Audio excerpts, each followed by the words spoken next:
अरे ओ मनहूस, कहाँ मर गई? लग रहा है अभी तक अपने बाप के बिस्तर पे आराम फरमा रही है। इतना कहकर सीमा पैर पटकते हुए ऊपर जाती है, जहाँ वह देखती है कि उसकी बेटी दुर्गा बिस्तर पर सो रही थी। उसे चैन की नींद सोता देखते हुए सीमा बोलती है, तेरे ही तो मजे हैं, जब देखो आराम फरमाती है। अरे कुछ काम कर लिया कर, पढ़ना लिखना तो तुझे है नहीं, कम से कम घर के ही काम में थोड़ा हाथ बटा दे। माँ आप ऐसे क्यों बोल रही हो कि पढ़ना लिखना नहीं है? आप ही ने तो मेरा स्कूल जाना बंद करवा दिया।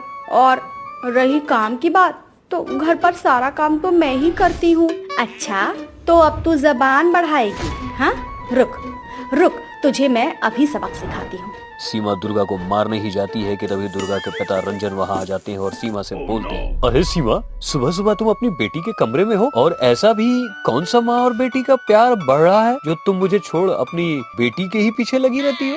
हाँ, ऐसा तो होगा ही ना, अब आपकी बच्ची है इतनी ही प्यारी। पिताजी, वैसे सच में माँ बहुत ही अच्छी है, वो मुझे माँ की कमी महसूस नहीं होने देती।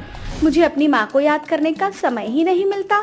उसकी यह बात सुनकर रंजन आंखों में आंसू लिए बोलता है, बेटा बस तुम खुश रहो, बाकी मुझे और कुछ नहीं चाहिए। वह तीनों अब नीचे आ जाते हैं और डाइनिंग टेबल पर बैठकर सुबह का ब्रेकफास्ट करने लगते हैं। ब्रेकफास्ट करने के बाद दुर्गा अपने कमरे में चली जाती है, जिसके बाद रंजन बोलता है, सीमा, मैं कुछ दिनों के लिए मुंबई जा रहा हूँ, ऑफिस का कुछ अर्जेंट वर्क आ गया है, प्लीज तुम मेरी बेटी दुर्गा का ख्याल रखना। तुम चिंता मत करो रंजन, मैं दुर्गा का बहुत अच्छे से ख्याल रखूंगी। इतना कहकर रंजन वहाँ से चले जाते हैं। एक तरफ तो रंजन अपने ऑफिस के लिए निकल जाते हैं, वहीं दूसरी तरफ सीमा को पूरी छूट मिल गई थी। इस तरह सीमा दुर्गा के कमरे में जाती है और उसके बालों को पकड़कर खींचकर नीचे ले आती है और उससे बोलती है, खाना कौन बनाएगा?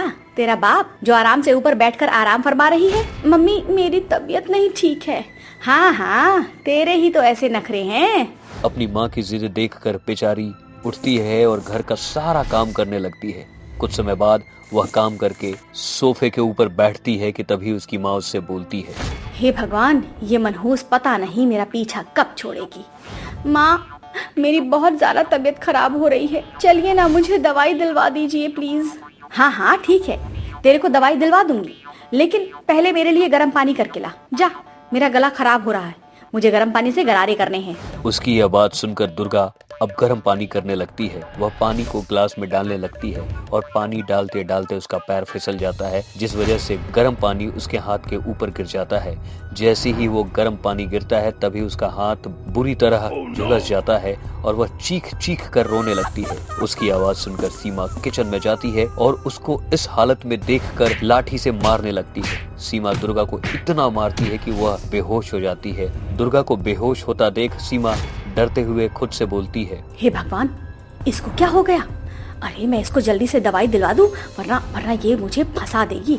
सीमा अब दुर्गा के मुंह पर पानी के छींटे मारती है और उसे उसके कमरे में लेकर जाती है, जिसके बाद वह उसके हाथों पर मरहम लगाती है। इस तरह अब दिन बीतने लगे, जिसके बाद सीमा का अत्याचार दुर्गा के ऊपर बढ़ता ही गया। ऐसे ही एक दिन की बात है, सीमा बाजार गई हुई थी और दुर्गा अपने कमरे में अपनी माँ की फोटो लिए उसे देखकर रो रही थी और अपनी माँ की फोटो से बात करते हुए बोलती है वो, मम्मी, आप मुझे छोड़कर क्यों चले गए?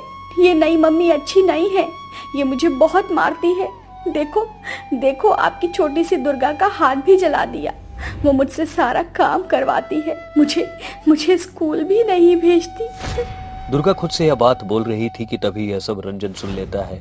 उसकी यह बातें सुनकर उसे बहुत गुस्सा आता है। वह दुर्गा के कमरे में जाता है, तभी सीमा भी वहां आ जाती है और उसको थप्पड़ मारते हुए कहता है, निकल जाओ मेरे घर से, आज के बाद मेरे घर में दिखना भी नहीं, और तुम जैसी माँ होने से अच्छा है कि मैं दूसरी शादी ही ना करता। मैं अपनी बेटी का ख्याल खुद रखूंगा। इतना कहकर वह उसे घर से निकाल देता है, जिसके बाद अब रंजन अपनी बेटी का ख्याल खुद ही रखने लगता है और अपनी बेटी के साथ अब खुशी खुशी रहने लगता है।